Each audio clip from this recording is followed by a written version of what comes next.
Hey salut, c'est Tonton Hunter, je suis allé dans mon placard à Eric et regardez ce que j'ai trouvé.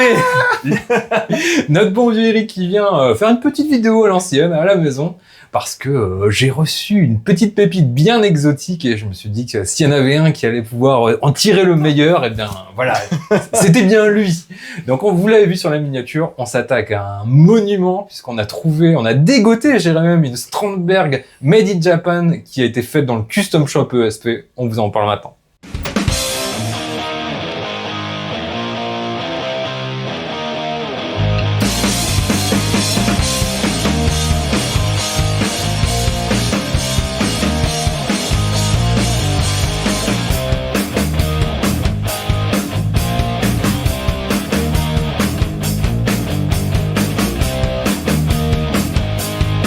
Je savais qu'il y avait un custom shop suédois, vu que la marque Strandberg est suédoise. Je savais qu'il y avait un custom shop US, donc je sais même pas où il est fabriqué aux USA, mais en tout cas, c'est des grades qu'on voit encore vraiment pas souvent. Ouais. Et alors là, j'ai découvert, même si j'avais déjà fureté un petit peu il y a quelques mois, on vous a dégoté une PRS, pas du tout. C'est l'habitude, c'est la force d'en rentrer à la maison, au bout d'un moment, ça y est, on a l'habitude. Vas-y, montre-nous ça, Eric. Alors voici donc la PRS, la fameuse PRS, vous l'avez reconnue. La forme officielle, tout le monde sait. La custom, les oiseaux, tout ce que vous connaissez. Signé PRS, bien entendu. Oui, c'est ça. Donc, on est bien sur une Strandberg Boden, donc un modèle quand même assez classique de la marque. Avec beaucoup de choses pas très classiques. Ouais, c'est ça, c'est vraiment le twist. À chaque petit détail, ils ont poussé le curseur au max. Bah, Custom Shop oblige. Et puis en plus, bon, vous connaissez, en tout cas si vous le connaissez pas, vous devriez vous y intéresser. Mais le Custom Shop ESP Japon, c'est un petit peu la mecque du guitariste. En fait, il y a rien qui est impossible, que ce soit au niveau des bois, au niveau des finitions, au niveau de la qualité, de la lutherie. Je pense qu'ils ont suffisamment fait leurs preuves.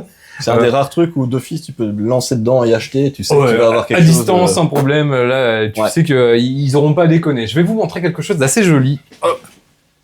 Bon, déjà, Eric. C'est la chemise, c'est tout. Regarde-moi, il écrit des deux côtés en plus. Beau. Donc voilà le petit certificat entièrement en japonais.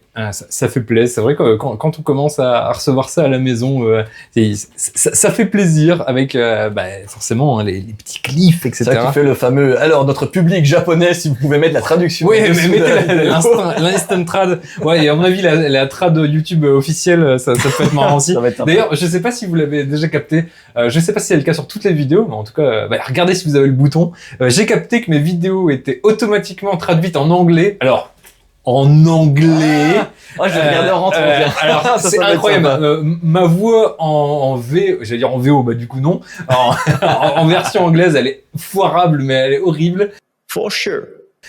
Évidemment, je pense que je dois avoir un accent ou des manières bizarres de prononcer. Alors, un mot sur deux, c'est complètement pas ça.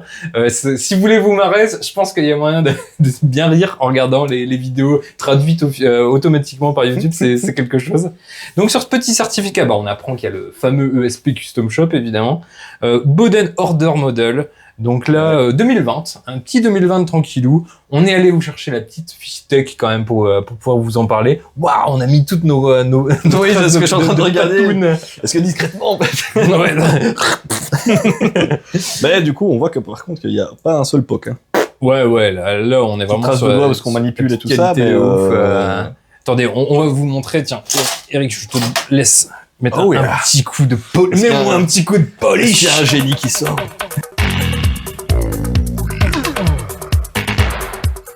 Ça y est, on va être encore démonétisé. Je vous avais dit qu'on allait tester les nouvelles stratégies pour le underrated. Clairement, la stratégie de la dernière fois n'a pas fonctionné. La vidéo était à peine uploadée 2 minutes plus tard. Vous avez 6 claims. Vous avez essayé. Bravo. Déjà, vous voyez ce top. Donc là, on a complètement une table rapportée en noyer, en walnut, exactement.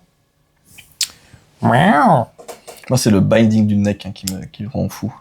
Ouais, ça c'est vraiment la petite spécificité. Ils se sont dit, bon allez, vous savez quoi, Balek, on fait un binding en érable flammé parce que pourquoi pas. En même temps, on peut le faire. On est ESP Japon, on s'en fout. Et je trouve que de l'autre côté, c'est encore plus visible si tu peux la pencher un petit peu vers moi. Waouh. Avec le fameux underneck. Déjà, le bac il est incroyable. Je trouve que c'est vraiment ouf. Le corps, donc c'est en aulne massif. Bon, ils disent massif, mais c'est pas pour autant qu'elle pèse en un de mort. C'est ce qui est toujours chouette avec les Strandberg. On a vraiment un poids ultra contenu. Évidemment, le manche en roasted maple, donc en érable torréfié, qui est vraiment très chouette. Et ici, vous avez, boum, Swedish design made in Japan. Ça fait plaisir. Et si tu peux juste la pousser sur la tranche. Ouais, j'attends que ça fasse le point. Wow, et là, vous voyez le flamage du binding. Là, ça n'a aucun sens de faire un binding aussi beau. Mais c'est assez marrant. Moi, j'aime beaucoup avoir la touche qui continue aussi, ici au-dessus. Je trouve qu'il y a un petit côté très élégant qui est... Et ce qui fait aussi que j'adore le son qu'elle produit, c'est qu'on est sur une touche ébène et de plus en plus, alors excusez-moi de faire mon vieux snob, mais de plus en plus je me dis une touche ébène, ça rajoute vraiment le petit côté brillant claquant que j'aime beaucoup. Évidemment dans la disto je trouve que ça s'entend encore plus, même si dans le clean ça rajoute aussi un petit peu de basse comme ça et de bright. Voilà, la table est vraiment cool. Ça reste un ébène nuancé en plus, hein. Tu vois quand même des petites venues un peu plus claires et tout ça. Vous voyez ici, fret impeccable les amis. Vous voyez ce top, regardez-moi le petit Strandberg ici, là, Boden. Il est vraiment très beau. Le bois est ultra détaillé, vous vous doutez que si ça a été fait au custom shop, ils ont pas pris le premier bois de palette qui venait. Le fameux cordier habituel, juge et flic évidemment, de chez Strandberg. Les micros d'origine ont été changés, c'était des Lace à la base et l'ancien propriétaire les a fait changer pour des Nazgul et Sentient, donc les classiques de chez Seymour, ce que vous avez pendant un moment chez Mayons, ils sortaient plus que ça pendant 3-4 ans, ils sont sortis plus que ça sur leur guitare, leur Duvel, leur Regius. Ouais, ça faisait leur partenariat et qu'ils fassent leur micro. Ouais, c'est ça. Donc là, on l'a pas dit, mais donc on est sur une J7 et J pour Japan, évidemment, et 7 pour 7 cordes. Je pense que les plus observateurs d'entre vous l'ont remarqué. J'avais envie d'aller un petit peu dans la modernité. Vous avez vu sur la chaîne en ce moment, on se diversifie un petit peu. Je me suis dit qu'il était temps d'aller taper sur de la headless parce que finalement, il y en a pas eu beaucoup sur la chaîne. On a eu juste une Mayons Hydra. Il y a quelques années, et je crois que c'était en 7 cordes aussi d'ailleurs. Ouais. Et celles que tu avais précédemment, je te les ai achetées. Oui, voilà, donc ça, j'avais pas le temps de vous les montrer, c'est sa faute. Ah, voilà. Moi, il faut que je vous parle de ma relation avec Strandberg. Non, ce n'est pas sale, déjà. Je vous vois venir. Il m'a fallu du temps pour m'y mettre. Il m'a fallu vraiment, au début, quand je les voyais, j'étais pas convaincu. Le fait qu'il n'y ait pas de tête, j'étais un peu en mode vieil aigri. Et puis, toi, ce manche, tant que t'as pas essayé, tu peux pas te dire que c'est le confort, mais poussé à l'extrême, quoi. Je m'étais dit, ça a l'air bizarre. J'avais peur qu'il se fasse l'effet poutre un petit peu comme ça. Et en fait, c'est pas du tout le cas. Et aussi, ça a été une des plus grosses démystifications. J'ai réussi à le dire du premier coup. Parce qu'il n'y a pas la magie aujourd'hui. C'est ça. De mon humble carrière de 20 ans de guitariste, c'est que je me suis rendu compte tout simplement que tout ce qu'on m'avait raconté sur le bois, là, il faut vraiment qu'il y ait vraiment... Alors si ta guitare, elle fait pas 10 cm de large et que ce soit un plaquage en acajou qui pèse 5 kilos, c'est forcément de la daube. Le jour où j'ai eu ça, où j'ai eu ma première Strandberg, je l'ai branché à l'époque, j'avais un Bogner Shiba. Et quand je l'ai branché la première fois, je me dis mais ça sonne super clean, mais ça sonne super vintage, mais il n'y a pas de bois, comment est-ce possible? M'aurait-on menti toute ma vie? La résonance aussi surtout, ça c'était incroyable. La résonance, le sustain, on est sur un manche vissé, comme vous avez pu le voir. Je m'étais dit, vu que tout est complètement découpé pour aussi le confort en jeu assis, évidemment, c'est vraiment une guitare très ergonomique, hein. C'est vraiment tout est calculé pour que ce soit le plus agréable. Dans une voiture ou dans un train, tu prends ça, c'est sûr. Ah ouais, clairement, tu emballes ça déjà. De voyage, ça te prend vraiment pas beaucoup de place. T'as ça dans ta petite housse tranquillou. Tu peux faire de la musique vraiment partout. Comme tu veux, tac. Ouais, plusieurs positions. tu peux la mettre en classique, tu peux la mettre sur les genoux tranquillou. Même debout, c'est assez agréable. Il suffit de trouver la sangle qui va bien pour pouvoir vous la mettre un peu en hauteur, parce que si vous avez une sangle, genre si vous avez l'habitude de jouer sur des Firebird et des trucs comme ça ou des grosses barytones, tout à l'heure j'ai mis une autre sangle, je l'avais vraiment en mode James, complètement au niveau des genoux. C'est quand même un peu moins amusant. Je pense que aussi, si vous voulez changer de chaise de bureau pour jouer, ce n'est pas nécessaire. Prenez une Strandberg, elle passe entre les petits du dossier. On vient de résoudre les problèmes que vous ne saviez pas qui existaient. Voilà. Ça, c'est toujours chouette. J'aime bien les repères de touches qui sont offset. Mais en luminet, bien entendu. Il y a ça aussi chez nos bons amis de Kissel. Et les petits luminets sur le côté qui rapporteront toujours en live, ça fait toujours un peu plaisir. Bah là, donc vous l'avez vu, on est quand même sur un multiscale, mais très très léger, parce que je regarde la petite fiche qui est juste à côté. On passe de 25.5 à 26.25. Donc vous voyez, c'est vraiment très très contenu. En toute honnêteté, vous le jouez même pas une minute et vous vous rendez même plus On compte. voit en vertical que. Ouais, là tu vois un petit peu. Bon, on avait poussé le vice parce que je vous ai parlé de ma première Strandberg.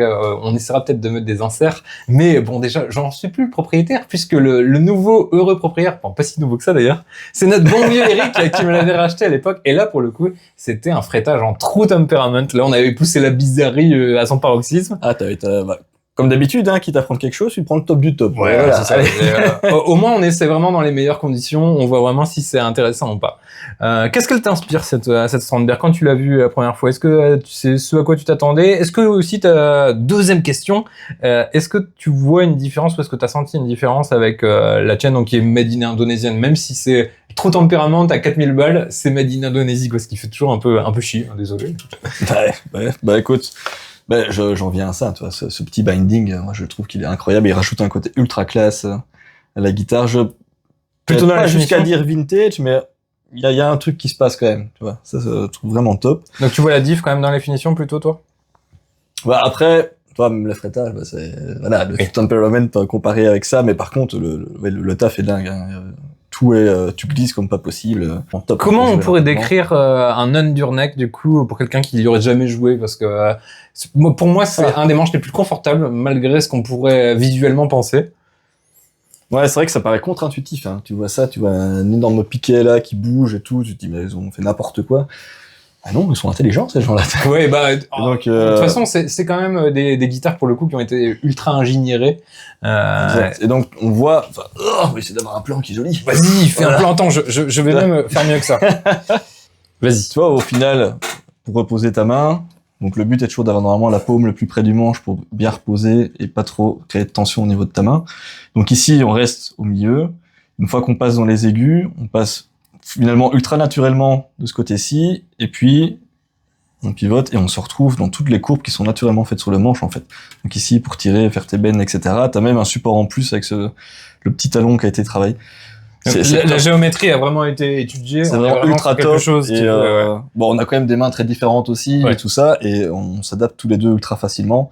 Bah, c'est bizarre qu'il y a des toutes petites mains. C'est bizarre en prise en main au début, mais en fait, tu joues 2 minutes, tu fermes les yeux, paf, c'est fini, c'est intégré. Voilà. Ouais, le corps, il est ouf. Hein. L'aulne, il est vraiment bien nervuré. Il est vraiment magnifique. Ah, et on en a pas parlé. Ah oui, oui.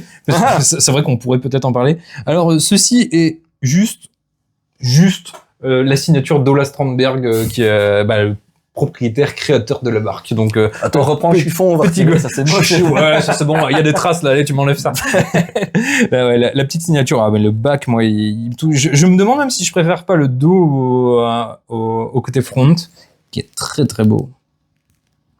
Et évidemment un peu plus glossy par ici, qui prend un petit peu la lumière. Vraiment super beau. Elle a été jouée, mais elle a quasiment aucune marque. Elle a juste, regarde, une toute petite marque ici. Attends, on va essayer de la capturer. Ah oui, tiens. Ouais. Voilà, une toute petite marque à la jonction, très habituelle sur les manches vissées, hein, évidemment. Bon, je pense qu'il va être temps qu'on essaye tout ça quand même. On l'a pas juste montré pour pouvoir vous faire baver. Il faut aussi voir si elle est à la hauteur de sa réputation. Et puis ici, au niveau son, ça le fait évidemment. À moi. Aujourd'hui, comme assez souvent sur la chaîne, surtout depuis que je me suis fait ce petit cadeau de Noël, enfin petit étant un giga euphémisme, vous voyez derrière moi, je vais essayer de me repérer dans l'espace. Je ne promets rien. Oui, c'est une réussite. J'ai l'AMS Alpha 50 juste là. Toutes les prises de son seront faites avec cet ampli, directement avec la sortie XLR. Et aujourd'hui, on a choisi avec Eric une IR en creamback, parce que je trouve que c'est ce qui rend le mieux. On a vraiment des basses assez proéminentes. Et puis j'aime quand il y a de la basse. Donc voilà, on va jouer avec cet ampli, vous allez voir. Je pense que c'est indifférent de celui qu'on a fait... La dernière fois, on a joué sur le WGS30, donc qui est vraiment le câble qui est prévu pour cet ampli, donc c'est pour ça aussi que tout allait super bien. J'ai choisi le creamback plus pour sa personnalité, donc vous allez voir des basses vraiment plus puissantes, des médiums qui tabassent un petit peu plus. Alors, comme d'habitude, l'IR, nous ne l'entendons pas, nous entendons dans la pièce parce que nous avons droit à ces 2 sorties séparées qui étaient un bénéfice incroyable. Nous en avons parlé la dernière fois dans le dernier épisode de Tadana, Ravnica TV. La miniature s'affiche ici, avec des explosions. Non, c'est pas vrai, je sais pas le faire. Et maintenant, nous parlons du sponsor d'aujourd'hui qui est, je sais pas. Qui est, Ushmid Guitar. Est-ce que tu as ton Ushmid Guitar? Parce que, oui, on va essayer de faire aussi quelques tests avec les magnifiques pics que donc Patrick Schmitt nous a envoyé. Ouais. Il a fait le prêtre dans Age of Empires. Il fait trop lolo. Oui, c'est beau lolo, c'est pas trop lolo, c'est vrai. Donc on va jouer notamment avec ce magnifique pic en torlon. Alors c'est un polymère extrêmement résistant et résiste énormément à l'abrasion. Et il a limite une propriété d'auto-lubrification. Pour rentrer dans le thème de blague qu'on a fait tantôt. Mais en vrai, ça glisse sur les cordes, c'est assez impressionnant. Vraiment la différence. Quand j'avais parlé l'autre fois, je sais bien, j'ai une belle gamme, donc je peux comparer et franchement, c'est des bénéfices qui sont, c'est vrai, quoi. Ils se font pas de la gueule des gens, ça c'est clair. On pourra encore plus le vérifier sur la chaîne parce que je viens de faire une petite commande chez Ushmid et franchement, c'est quelque chose que je suis vraiment curieux de creuser un petit peu la question. Là, du coup, on va être avec un 7 mm, donc un Torlon 4203. Si vous faites la pyramide des matériaux les plus résistants du monde et les plus ingénierés, eh ben vous avez cette petite chose. On va te donner du travail. Allez, tu fais l'insert de la pyramide dans la vidéo. Ouais, allez, ça je veux bien encore faire. Vous allez voir, franchement, quand Patrick m'en a parlé, j'étais vraiment sur le cul. Rien que pour faire ce pic, il lui faut 2 heures de boulot, pas de CNC, tout à la main. Ouais, on a vu. Là, il vient de choper en gros, la gamme du dessus chez Torlon, le 50-30. Et alors là, la petite plaque comme ça, il en a eu 3 petites plaques comme ça pour 1000 balles. Donc, autant vous dire que c'est de l'artisanat de dingo qui passe du temps pour vraiment, je crois que c'est pratiquement, si ce n'est le seul à travailler ce matériel en Europe. C'est lui qui a été le premier à le faire, puis qui a été un petit peu copié comme d'habitude. Ouais. Mais c'est le premier et ouais. Que ce soit les formes, les designs qu'il met en place, etc., c'est lui qui fait ces innovations en premier. Donc big up à Patrick Ushmid qui nous fait l'honneur de nous avoir envoyé ce petit échantillon. Et puis bah du coup j'ai craqué, j'ai aussi lancé une grosse commande parce que évidemment quand les soutiens ça va toujours dans les deux sens les amis. Et puis si vous allez voir sous le lien d'office, c'est quelque chose qui va vous intéresser, qui va titiller. Ouais, les couleurs et tout. Et évidemment j'en ai trouvé un purple donc j'étais bien obligé de par hasard on a pris le même. Quel hasard! Oh là là! Et voilà, c'est ça, c'est des gens de bon goût tout simplement. Ouais, tout à fait. On passe sur un clean. Ah oui, je voulais juste vous rajouter une petite précision. Pour le clean, donc on sera sur le canal clean de l'Alpha 50 et on va rajouter une petite pédale que je viens d'acquérir, qui est en plus cocorico, une pédale française puisque c'est du Collision Device, la Black Hole Symmetry. C'est une pédale que je voulais depuis un certain temps. Ça fait déjà bien 2 ans que je bave dessus. J'avais eu la chance de les rencontrer au salon de Montrouge l'année dernière. En plus, les gars étaient ultra sympas. Donc, ça y est, j'ai pressé la détente. Je me suis commandé ça. Je l'ai reçu et je commence seulement à balbutier au niveau des réglages. On va se faire un truc un peu chimère comme ça. Shimmer. Pour vraiment se faire un petit truc un peu éthéré et tout. Et c'est quelque chose que j'aime bien niveau clean. On va le faire un petit peu à 2 et puis on va passer après sur du crunch évidemment et du lead avec un son bien again comme on aime bien. Parce que pourquoi pas, et on verra si on le fait, et sinon je le couperai au montage parce que voilà, j'ai des mains et elles servent à ça. Tu nous as ramené une pédale de boost, Eric, est-ce que tu peux nous en dire plus? Écoute, on continue des choses artisanales, hein. Donc une petite pédale de boost made in Belgium. On aime le made in Belgium. Voilà, faite par un fabricant, aucun de nous deux n'a encore parlé. Finalement, on creusera un petit peu la question, je pense qu'on en reparlera. Mais oui, un clean boost qui n'est pas utilisé dans la boucle d'effet, on veut pas monter le volume, on veut pousser un peu plus l'ampli. Donc récupérer une plus grande clarté, certains claquants on va dire, et cette pédale là, il en a plusieurs gammes, c'est la partie down tuning qui a un EQ qui est un peu plus adapté à des accords qui sont plus abyssaux comme j'ai l'habitude aussi. Et qui empêche que ce soit criard, etc. L'EQ dedans a vraiment été peaufiné, vraiment top. Donc on va voir ce que ça dit. Hein. C'était le petit truc de la dernière vidéo aussi. Ah, est-ce qu'on l'aimait, est-ce qu'on l'aimait pas, voilà. C'est ça. Ah ben on a envie de voir quand même. Et d'accord, on n'a même pas donné les références du truc. Donc la marque c'est Rutenberg, c'est ça. Rutherberg, pardon. Et la fameuse Insight. Et Insight. Il a je sais plus qui a fait les designs, mais ils sont magnifiques. Je rajouterai un petit insert de la pédale, vous allez voir, elle est vraiment jolie. T'en as deux différentes et sont vraiment magnifiques. Donc, et budget, je trouve que Ça, ce sera le petit clean boost sur les parties vraiment un peu plus bourrin. Vous verrez, de toute façon, je l'afficherai à l'écran pour que vous puissiez voir quand elle est active ou pas, histoire que vous sachiez vous repérer. Je tiens juste à dire que du coup, c'est pas spécialement nécessaire, mais on a envie de pousser on les voulait choses voir ce un que ça peu faisait. plus. Et j'en ai parlé tellement la dernière fois que je devais devenir et essayer parce que c'est ma religion, c'est comme ça. Toujours plus. Ça. Toujours Et là, pour une fois, c'est pas plus de gains. Mais... exact, c'est vrai, ça. Dernière petite précision. Donc, la guitare, donc, c'est une 7 cordes, ça, vous le savez déjà. Elle est en DGC FAD et la 7e corde, la corde la plus grave, est aussi en G. Voilà. Camolox. Hop, donc vous allez voir, on part donc sur le canal clean. Il y a trop de caméras, ça y est, trop de budget. On part sur le canal clean donc de l'Alpha 50 et avec la Black Hole Symmetry. On va se faire un petit peu plaisir.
Ça fait le travail. Hop, on va passer avec un peu de crunch. Je vous cache rien, on est passé sur le canal 3 de l'ampli parce que pourquoi pas. Et puis j'ai juste baissé le gain. Ça m'arrive. Ça y est, j'attrape la maladie. Ah, ça y est, j'ai réussi. Et vous allez voir, je trouve que c'est assez ouf pour une petite bête comme ça, mais je trouve qu'elle est vraiment ultra bien pour faire du hard rock, quoi.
maintenant, Le fameux...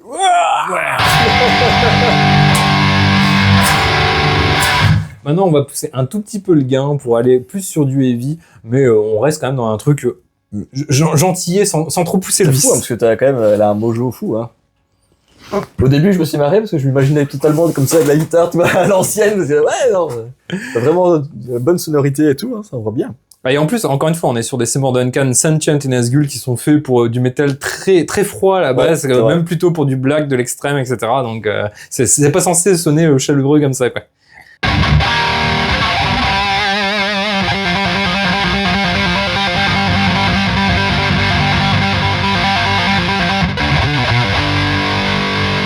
Et encore une fois, là, vous voyez le silencer de l'alpha qui permet de faire ce genre de truc sans couper le son, sans bouffer des fréquences.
Le fade naturel. Le fade naturel du silencer c'est cool quand ça te coupe pas la chic comme ça d'un coup. On l'a entendu un petit peu, on l'a un peu poussé, un peu plus que la fois dernière. Donc sur certains trucs du lead, je pense que ça a pris une ou deux notes, mais c'est plus déjà parce que j'ai pas encore l'habitude d'un pic de 7 mm, excusez-moi du peu. Ouais, tout à fait. Donc ça c'est aussi une question d'habitude, mais j'avais envie justement de m'y mettre parce que c'est un petit peu tout l'intérêt. Et donc l'idée avec ce pic, c'est vraiment qu'on ait un gain niveau vélocité, d'un gain aussi où moins de travail, moins de gros gestes pour faire la même chose, voire même un peu plus de force. Tu Ouais, tout à confirmes, fait. Eric ? Ouais, moins d'efforts, une main beaucoup plus relâchée, une position un peu plus naturelle et ouais, tu dois mettre beaucoup moins de force dans ton geste pour avoir une sonorité. Je trouve, comme je disais l'autre fois, que tu te retrouves avec une sensation comme quand tu fais du down non-stop, alors que tu peux faire de l'alternate sans souci avec ça, parce que t'as une force qui est beaucoup plus importante. Moi, j'aime vraiment bien. Je suis content de t'avoir essayé de te convertir. Bah ouais, je commence seulement, je suis encore un padawan du pic, mais Tu t'en sors bien quand même, hein, c'est honnête, hein, mais on voit que tu kiffes jouer sur la guitare. Par contre, hein. En toute honnêteté, donc on est le 29 janvier à 13h47. C'est à peu près l'heure où j'ai reçu ce pic hier. Donc j'ai même pas un jour de practice dans les pattes. Donc et encore, j'ai dû jouer peut-être, j'ai peut-être joué 2 heures hier après-midi. Donc c'est encore mes premières heures avec. Donc vous voyez, il y a encore des petites erreurs par-ci par-là parce que je minimise un peu quand même le diamètre, hein, mais il faut un petit peu de temps, quoi.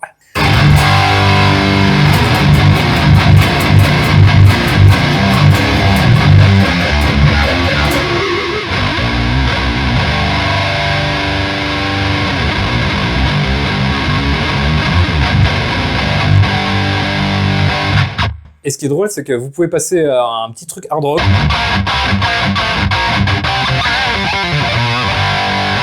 Et après, vous enchaînez avec du Gojira.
Quand t'as ton visage qui se transforme et que tu commences à faire du crabcore, c'est bon.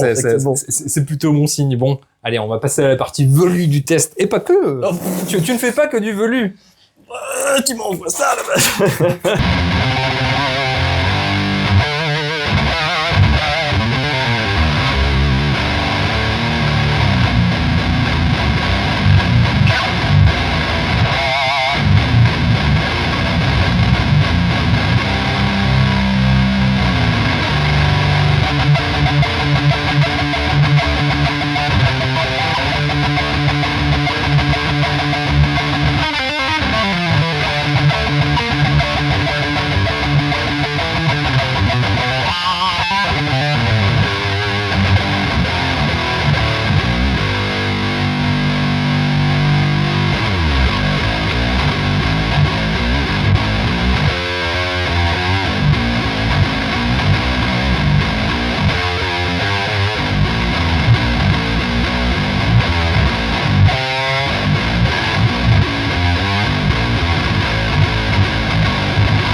Ah, j'adore.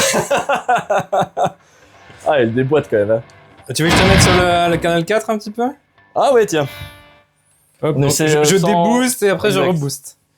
Alors, hop, vous le voyez ici les petits amis, on va mettre Eric sur le canal 4, ce canal qu'il aime tant. Je vous en ai pas parlé la fois dernière, mais regardez ces petits commutateurs super jolis. Et là on est, hop, on passe au 4. Bon, là, je vais dézoomer pour que vous puissiez le voir. Vous voyez, en fait, il suffit de monter et descendre ces petits commutateurs et tout change. C'est pas grand chose, mais je trouve ça super beau. Donc là, vous voyez les réglages du canal 3 sur lequel on était juste avant, ici au-dessus. En volume, bon, vous voyez où on était, hein, le master est vraiment assez faible. Et en volume du canal, n'en parlons pas. Et pourtant, on a un son ultra défini qui sort directement avec la sortie XLR. Il y a Comme ça. toujours le silencer qui est à moins de Oui. la moitié, quoi. Ouais. Donc le silencer, c'est ça, c'est le noise gate maison de chez AMS. Vous le voyez ici. Donc là, on va passer sur le canal 4. Vous voyez, le gain est à moins de la moitié. La petite EQ qui va bien. Et on va mettre d'abord sans boost et après on rajoutera l'inside.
Il y a un réflexe de Est-ce que tu veux essayer avec l'insight? Ah oui, ah oui, ah oui. Allez, C'est ça qu'on veut. soyons fous.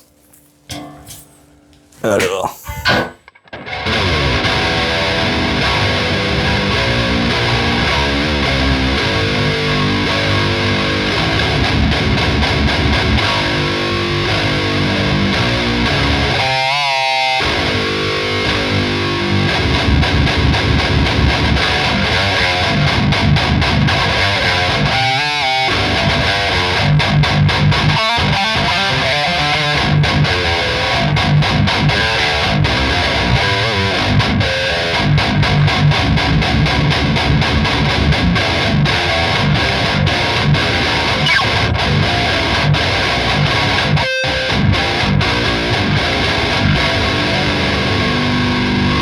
Belle réponse, hein.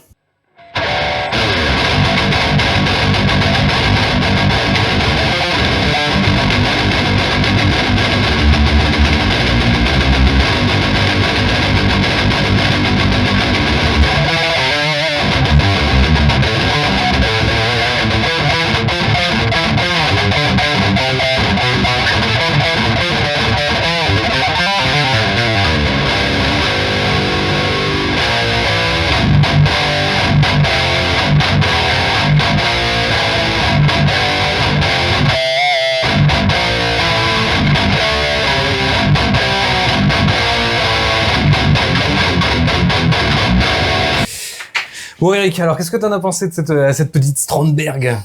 Ah, elle est top. Bah, je trouve que déjà toi, hein, quand tu joues, hein, on voit que ça t'inspire, que c'est Bien, plaisant, que t'aimes ce qui sort. Mais bon, c'est pareil. En fait. Bah oui, non, mais c'est ça. J'ai encore juste un petit peu de mal avec le pic, le temps que je puisse m'y Ouais, habituer, mais c'est vraiment... C'est anecdotique, quoi. Ouais, Franchement, t'as géré sans t'envoyer des fleurs, cher ami. Mais ouais, ce qui me choque, et quand tu parles de comparer avec l'autre, c'est quand même la résonance que t'as dedans, Ouais. quoi. Tu joues, tu sens, ça vibre, t'as... Est-ce que c'est la T'as une qualité du réponse, bois, de la lutherie, je sais pas, Ah. mais pourtant l'autre, bah encore une fois, hein, on parlait d'une Strandberg qui était quasiment à 4000 balles. Hein, Ouais. Après, ça se ressent, quoi. Que ce soit dans l'innovation, dans les trucs que t'as, à part le manche qui est extraterrestre, mais qui est ultra bien. Et ouais, Alors, t'as une réponse vibratoire à ce que tu joues Ouais. qui est assez impressionnante et que tu ressens d'autant plus. Ouais. je pense que le corps en all massif, il est pour quelque chose, et surtout la touche ébène, hein, ça donne vraiment aussi une couleur, un peu la couleur finale, un petit peu vos épices à la fin de votre plat, qui vient rajouter vraiment ce côté vibrant, vivant, qui fait la diff pour moi. Je trouve que t'as un bon compromis entre, si tu veux découvrir Strandberg, enfin après, voilà, elle est quand même balèze, mais je veux dire dans le sens où t'as pas peur du multiscale qui serait trop poussé, t'as pas peur d'un manque de repères de touches, tout est quand même bien là. Tu peux la mettre dans la position que tu veux. Ouais. C'est top, quoi. Et ouais, c'est vraiment la belle qualité, elle répond bien. J'aurais été curieux d'avoir les lays en plus dedans, mais C'est ça, je suis assez surpris et je pense qu'on voit quand même bien le travail de lutherie de dingue parce que c'est des micros qu'on a entendus un peu réentendus basique, partout. ouais. Et ça, on voit bien plus que, tu vois, j'ai eu des Duvel Elite et des trucs comme ça. T'avais aussi des autres de base. Et Ouais, en puis, plus t'avais ce set-là. Hein. et puis d'autres DBKP. J'ai eu l'Aftermath et tout ça. Et j'avais pas cette sensation-là. Donc c'est que le travail est là et c'est la guitare qui fait que aussi. Donc et ça match bien, même en clean aussi. Enfin moi, en tout cas, J'étais surpris. Je bah, pensais voilà. pas qu'on sortirait des cleans aussi ronds, aussi Exact, jolis. on est d'accord. Et là, non, franchement, c'est top. Elle est vraiment top. Heureusement que j'en ai déjà une. C'est ça. Bon, en tout cas, merci d'être venu essayer ça avec nous et puis nous avoir ramené donc ton inside. Vous avez vu hein, le petit boost. Comme il disait, c'était pas nécessaire, mais par contre, quand tu l'as, ça ajoute quand même quelque chose. Encore une fois, bon, vous savez bien que j'aime bien les métaphores culinaires, mais c'est comme si tu rajoutais un petit poivre de Cayenne, un petit quelque chose qui vient encore rehausser, donner un petit kick à la fin de ton son. Ouais, il y a un petit piquant, il y a un petit, le petit travail de l'EQ permet de faire ressortir des petites fréquences que tu voudras en plus. Mais c'est au besoin de chacun. Comme je disais, c'était pas spécialement nécessaire, mais quand c'est là, il y a une petite saveur qui est. Ouais, qui est on s'en passerait supplémentaire, plus, limite. Ouais, moi, elle est toujours on chez moi depuis. Et voilà. Bon, bah, c'est bon à savoir. Je crois qu'on va creuser aussi ce genre de pédale. Ça peut toujours, justement aider à trouver la couleur qu'on voudrait donner à certaines compos ou quand on veut jouer à certains styles. Ouais, et puis aussi pour le marché des amplis qui est très compliqué tout ça, je trouve que tu peux récupérer énormément un crunch qui tirerait pas assez fort ou quoi, bah il va aller pousser ton ampli et récupérer d'un grain supplémentaire. Donc ouais, ça vaut le coup. Et nouveau budgétaire, ça va. Ouais, en plus, t'as dit Bon, que par rapport à Par rapport à d'autres une marques, Fort- ouais. pour pas les citer, comme Fortin, par exemple. Ouais, t'as du 50% et le travail est mieux.